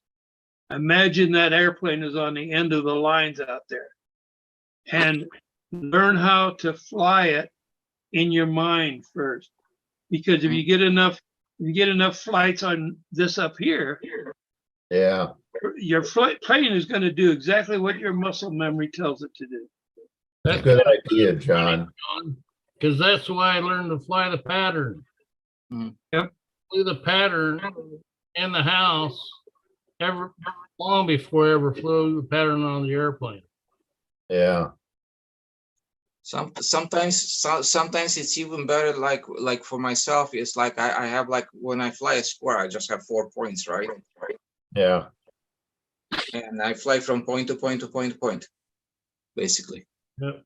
That's what I'm doing, and I'm not looking at the top or the bottom. I'm looking kind of in the center, right? So then I have my 4 points established, right?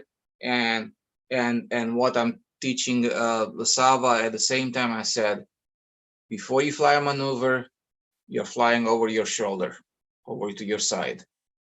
And you almost pay attention with the corner of your eye, but because then your body is stabilized, right? Wait, and now you wait for the plane to come into your view, and now you do your maneuvers. Exactly. Get ahead of the plane at least 45 degrees. Yeah. At least 45 degrees. If you watch the video where he was when he was doing his loops, and even the wing over, you can see him like getting well ahead of the plane. He's really waiting for the plane to come in and does the wing over. On the loops, the same thing. He's flying almost to the side, even a little bit backwards. And he's waiting and waiting. I mean, he's just almost getting bored by the time the plane gets. But if you fly in front of you and you do the maneuver like all of a sudden, like, yeah. But if your plane is behind and you are here, just have plenty of time to just stop and just put it wherever you want to put it. And you'll have plenty of time to look at the bottoms, for example, in the squares, right? So if as I'm coming over here, I'm already anticipating the bottom. I have my 4 points, right? So I'm flying over there, boom, I'm hitting it, right? And I'm just already anticipating it. I'm ahead of the plane. Yeah. Just a little bit of ahead. You got to be ahead of the plane. Yeah. Just a little bit to add in there. Flying centered. I think we're talking about the same thing, but I don't know if we're using the same language. Because yes, you want to be ahead of your plane. You want to get your feet set. You want to be facing the point that you want to center your maneuver on. Usually it's directly downwind, you know, and you want to center. Now, if you've got your hand there, when you get to your maneuver, try to do like Gordy does. Get that hand in centered on your body. Yeah. Practice this in your mind, with a handle in your hand or whatever in the house. But you fly. The nice thing about flying this way, you're not burning any fuel, but you're still getting good practice. And when you get ready to start the maneuver, you center it on your body. After you've centered yourself up where you want to be on the wind and everything else, you let that fly into the center of your body. And then you do maneuver centered on your body. Okay? And your scores will go up. They will. Yeah, I agree, John. You'll get Center it on your body, not. I mean, I could do loops out here like this, but I don't think I could get them as consistent as if I centered them on my body. Because out here, I don't have a good point of reference. No. Yeah. John, I didn't say to do maneuver over there, right? Right. Do maneuver in Oh, no, front I of know you. that. I know that. I was just clarifying what our meaning of centering the maneuver was. I mean, everything changes dynamically for me. If the wind blows, my feet go like that, and I might even step into the plane as I do my maneuvers. And that comes from, if I have light wind, I might stay like this. If it's zero wind, I'm going back to this because I'm stepping back, experience. That comes from experience flying the pattern. Yeah. If I have light wind and normal wind, I'm gonna do the maneuvers downwind. If I have heavy wind, I'm gonna do them like I'm gonna bias it, just like in a horizontal 8 or horizontal square 8. My inside maneuvers to the right, outside to the left. But some people may reverse that. But yeah, to me, that works for me. I'm biasing for the wing to the right, just like in a square 8, because as I'm coming with the wind behind me, it's going to slow me down. I'm climbing up, it's going to slow me down again, right? I'm plowing through the wind now. It slows me down again. So now on a down leg on a square, it's going to be pretty slow. And the wind is just helping me out to keep the line tension. Otherwise, as you come here, you're going to accelerate towards the center point, right? And then it's going to almost slingshot you. As you climb, the wind is going to pick you up and accelerate you. It's going to accelerate you in this end. And as you come down, you come too fast, right? Well, and the plane might not be able to turn. That's one of the reasons to center it, because you go from the center, say on the square maneuver, you go what would it be, half 45 degrees over to this side. You got the wind coming at the same angle, opposite angle, but the same angle as if you've got it squared on you as you're coming down. There's another thing that I do that I forget who it was that taught me to do this, but I found that when I started doing it, my scores went up considerably. And that is on square maneuvers, triangles, I count cadence. In other words, because I always have trouble with that bottom pull-out being too high. And so as I come along at pattern height, say 5 foot, I make that first turn, I go 1, 2, 3, 4. If my cadence is right, if I practiced it enough, my cadence is right, I will be very close to 5 feet when I come out of that coffin turn. Yeah. And I just then do it again. And when you do the square 8, it's 1, 2, 3, 4, 1, 2, 3, 4. And it calms down your square maneuvers considerably. And for me, that's the first time. The first time I really did it seriously, I scored the highest flight I ever flown in my life. Yeah, I see only one issue with that. The vertical leg's gonna be the same, right? Yeah. But the top leg, because it's flying on a much shorter circle, about 70% of the lower circle. Yep. Actually, that's a faster cadence over there. Otherwise, what happens is that your intersection is going to dance around. You're absolutely right. Yeah, You're absolutely gotta right. watch out for that. You're absolutely right. That's where visualization is king. counting cadence may not be the best thing for you to do when you're shooting for the Walker Cup or something like that, because you're right. The top, the 45-degree line, that's going to be a shorter distance. But for those of us that mere mortals that are down here in the bottom feeding scum sucker, it helps us get through and learn to not be afraid of the ground on those coffin quarters. That the plane will turn, because it gets us down there. Now we can then begin to practice and learn and visualize how to do it without it. I mean, how many letter D's did I see on the horizontal squares? Yeah. Double D's. Yeah. A corollary Yeah. to John's cadence thing, and that is why you don't use a two-bladed prop with an electric airplane, especially an APC. And that is, especially on outside corners, the judges can hear the corner. Oh, yeah. And if it's windy, there's not a constant delta time between corners. They think it's wrong. Yeah. If it's windy, Howard, no. the time between the corners is not going to be the same. So I can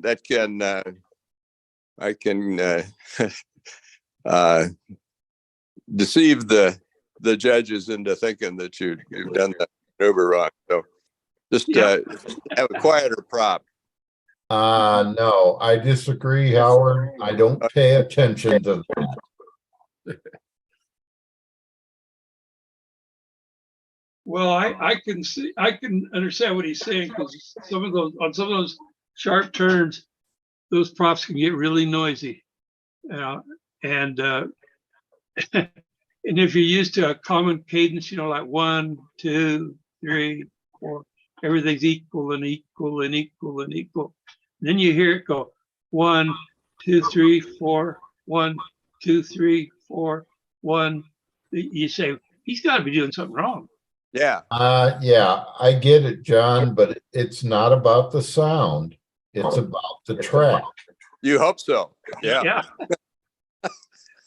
Hey, I'm really interested to hear what Jim Vornholt is involved with, and now I don't see him on the What happened to him? He was here momentarily, and so was Jim Hoffman and Lynn Burrell and Brad Lapointe.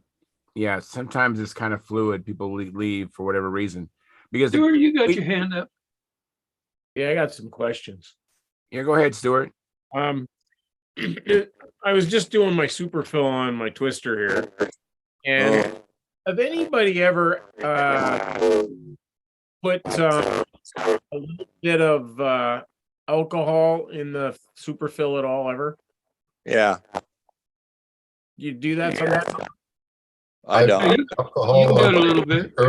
Yeah, just on your fingers, so you can swipe it to make it nice and smooth. Yeah, I did that, but I didn't know if you've ever taken and just added just just a bit, just to make it a little softer.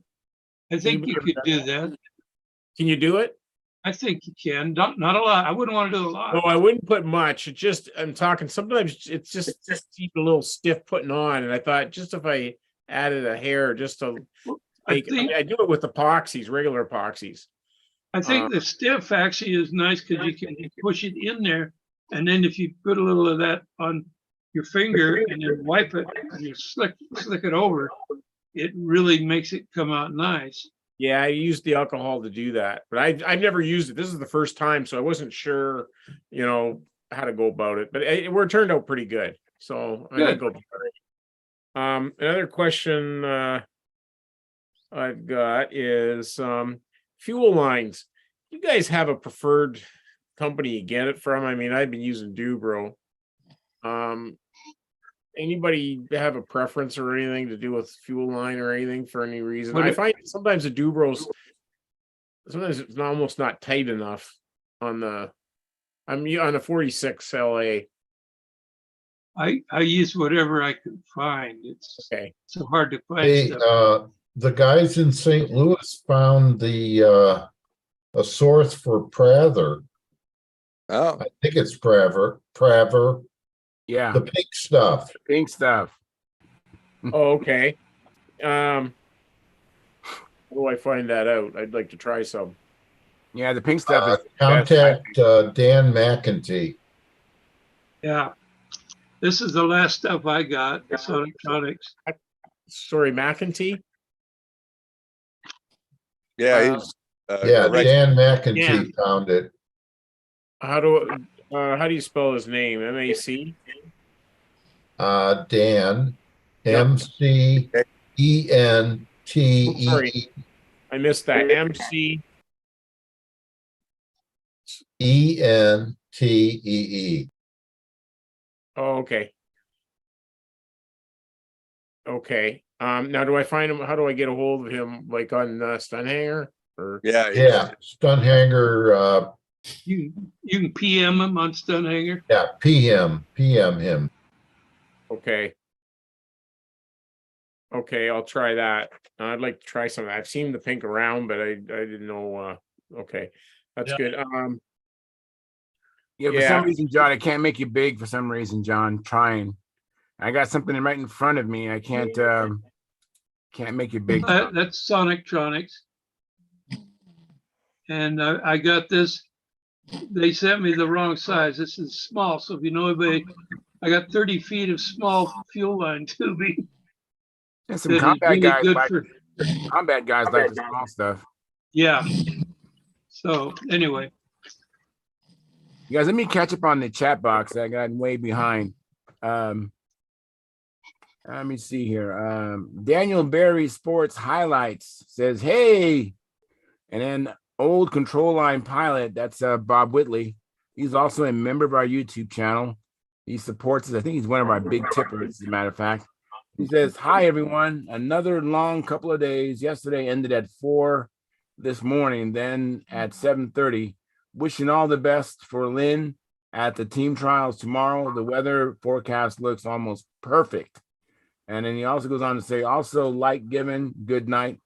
Good night, Bob. And then Edward Carlisle says, "Like provided." And then Sparky said, "I tried to tell you, Big Mark taught me to step to the left after the loop." So yeah, Sparky left. He was trying to get in. It is sometimes hard to get what you want to say in here. And I appreciate you guys' patience. And it makes a difference. But I didn't get a chance to welcome Philip Bailey. Thank you, Philip, for coming in. And also, Looks like we may have left already. So. I don't know how we looks could like sleep Phil's through asleep. stunt school. How do you sleep through stunt school, especially tonight when we got into the pattern? And I also want The to same way I used to sleep through calculus. It's easy. I also want to thank John Skukulek for coming in. Thank you, John. How are you doing? Good, thanks. How are you? Doing good. We had a really good discussion about the pattern.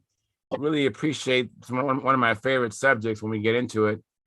And have you been doing any flying with your grandson, or what you been up to? Yeah, I flew through a gallon of gas today. Wow, that's a lot of flights. Yeah, and I was trying that's a lot. I was trying to implement some of the ideas that I got on the show Monday night. You might recall what my problem was. Right. I've got a 64-ounce Nobler, and I was trying to get it to fly at an appropriate pace. And I'm making a long story very short. The overall recommendation I got from several people was, because I have an LA 46 in it, run it fat, run it sloppy, slow, 4-cycle, and that'll slow it down. It was going too fast. And the short of my experience, which was a failure today, and so I'm looking for more ideas, is Joe, I forget his last name. Gilbert. Gilbert, he said to set the RPMs at 9450 or so, and everyone said just run the thing in a 4-cycle through the whole tank. And I tried those things today, and what happens with this engine run is whatever I set it at on the ground, it really leans out in the air. And no matter, I tried starting it on the ground at 9,500 RPMs, at 93, at 9,000, at 88 on the ground. And no matter what I did, once the airplane got in the air, I was flying 4.6 or 4.7 laps. What size prop you got? I tried two today, John. I tried a 11.4 and I tried an 11.4.5. I'm thinking my next area to look at is the tank. I haven't been inside of this tank. I'm assuming it's Uniflow, but I want to take a look inside of the tank and check the spray bar and all that kind of thing. But Try a 10.5, 4.5. Okay. I'll try anything at this point. You might be.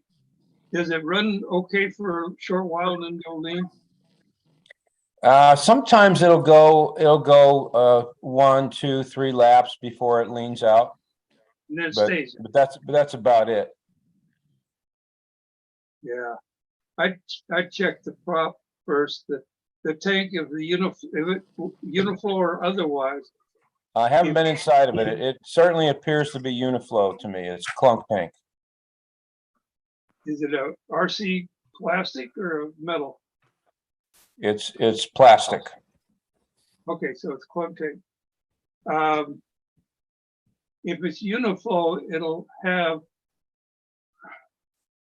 the Uniflow line will go to the outboard side of the tank, somewhere on an RC tank, somewhere between the middle and the back half of the tank.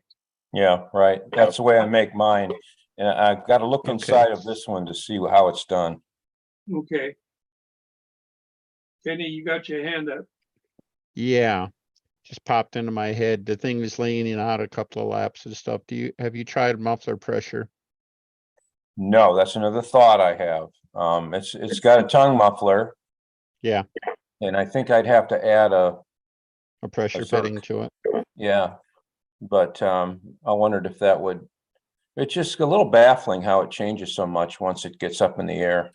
Well, it depends if the tank vent, depending on how it's pointing and stuff like that, you can get into a situation where the tank vent actually tries to siphon fuel off the tank, and instead of getting a proper air replacement into the tank, it's actually trying to suck off the vent line instead of. And that has some That logic. sounds terrible, doesn't it? But the bottom line is that it's just not getting a continuous flow. Yeah. It can happen if the tank inlet vent is too close to the airplane, too close to the fuselage. It can also happen if it's close to the exhaust in such a way that, believe it, had this happen once. The exhaust used to deposit burnt oil on the fuel tank vent and kind of clog it up. And you'd get a glob of oil forming on the tank bit, and it of course affected the way the air could flow into the tank. Yeah. And in that case, my dad had that happen, and he ended up just extending the tube forward. He put about an inch or so, and all was swell and stuff like that. But if you do it with muffler pressure, that's another way to do it. One thing muffler pressure does usually do, I didn't run it very much, very often, but I came to like it because it did seem to steady out most of the engines I put it on. I've never had to. I use the setup that John Miller talks about a lot, and he's illustrated on Stunthangar, and it works beautifully. So I'll look inside of this and maybe rerouting where the copper tube that's the inlet for the air on the Uniflow system. Maybe if I put that somewhere else, it's on the inboard side of the fuselage, and it's pointing directly forward. What side is the needle valve coming out of the airplane? Is it coming off the inboard side or the outboard side? Outboard. The needle valve is on the outboard side. Yes. So your fuel tube feed to the engine comes around the inboard side. Yeah. I'm not crazy about that setup. I understand a lot of people like it because, it gets the needle away from the exhaust and stuff. But again, you kind of create a situation where the fuel is trying to climb uphill, i.e. it's trying to go to the inboard side of the circle. Oh, that's Right. interesting because I changed it when the way the thing was set up. It Mhm. was the other way around, and I didn't like having to get my fingers so close to the muffler. So I flipped it around. I wouldn't run it that way. I'd really try it back the way Ah, it was and I'll see how try that that. helps. Because Alright. again, you talked about 2 or 3 laps. So it's about the time the airplane gets up to speed and it starts stabilizing, all the forces stabilize it, and you got the fuel in effect trying to climb uphill to the engine because it's fighting the centrifugal force. Yeah, interesting. So, Yeah. It's not a lot. I don't know, but John, when you set that tank up, like the way I show, are you running the end of the uniflow on the outboard edge of that tank, outboard side? This Not the this inboard. particular one, John, has it on the inboard side facing into the stream. Okay, if you're doing that, you got a cross effect going up there, crossing between the overflow line and the uniflow line. The uniflow line should be on the outboard side, so it's got free movement, so you can raise and lower the tank easily. If you've got it on the inboard side, yeah, you can get it to work, but you can't adjust because you're crossing the overflow line. The overflow line wants to be on the inboard side. John, I think he meant that the vent is open on the inboard side of the fuselage. Is that what you were saying, Is that John? what you're saying? Yeah. I'm sorry. All right, and then the tube inside the tank should be towards the outboard side. Of course, yes, yes. Okay. Okay, That's- I'm sorry. I missed. No, that's okay. I appreciate the thought that you're putting into it. So I've got a few things I can try here then. That's good. Is this a I would- profile or built up? It's a Nobler built up. Built up. I mean, Hey, welcome back. I'm improving at flying the maneuvers at 4.6. I'll bet you don't have line tension issues. Has anybody else ever run an inside, a fuel line to the inside and been successful with it or unsuccessful with it? You mean the pickup line? Well, he said that he's running the pickup line for the fuel runs from the tank, runs to the inboard side of the fuselage. Yeah, So because that the needle valve is on the outboard side. All Yeah, right, I've so done it's that. crossing over. And I guess I've never seen anybody successful with that, but. I've done that on a metal tank, standard venting, Mhm. but. It did it since work I all went- right for you? Yeah, but since I went to RC tanks and plumbed them as uniflows, and I always use muffler pressure, why not? It doesn't hurt a thing and solves several problems, Yeah. And I Well, don't. and I could be awfulizing that and everything like that, but I just think when you look at the fuel trying to climb against the circle and stuff like that, I think it's looking for trouble. That's all. It's just I adds gotta one. interrupt. Because I'm gonna end the live streams. I have to go pick up my wife. So I can't stay. I'm gonna have someone else take over as the host in the after party. But I do want to finish the last couple comments by Sparky. Sparky said that the PRA 7080 part number is for the fuel lines, Stuart. So it's PRA 7080. That's the part number. Sorry, I didn't For realize. Prather, Yeah, for Prather. Okay, give me that once- PRA 7080. Hang on. It's okay. Say that again. PRA 7080. That's the part number for the fuel line for the pink stuff by Prather. Good. Okay, got it. All right. And then he said hogging the chat. And then he said it's the tank. It's all in caps. It's the tank. He goes, check for pinholes. So Yeah. that could be it. Anyways, I want to thank everybody for coming in, and we will continue on. This has been some really good discussions about flying and about other things. Now, I have a question for you, Wayne. Wayne, do you have the documentation of the complete stunt pattern? No, I don't. Okay, you want to get that so you know what we're talking about. Are you a Pampa member? No. Okay. That doesn't matter, but if you go to the AMA website, you should be able to locate the stunt book. It'll show you the start of the maneuvers and how they end. and it'll show you how to do the maneuvers and all that. So you want to obtain one of those so you know how to do the maneuvers, as far as correctly. Thank you. Oh, you're welcome, man. Thanks for coming in. Look forward to you coming back. And anyways, thank you, everybody. We're going to continue on in the after party. I'm going to just stop the live stream, and we will get another host to carry on the after party. So thank you very much. Until I'll see you guys again Monday. Hopefully you have a chance to do some flying or working the shop and come back and tell us all about it.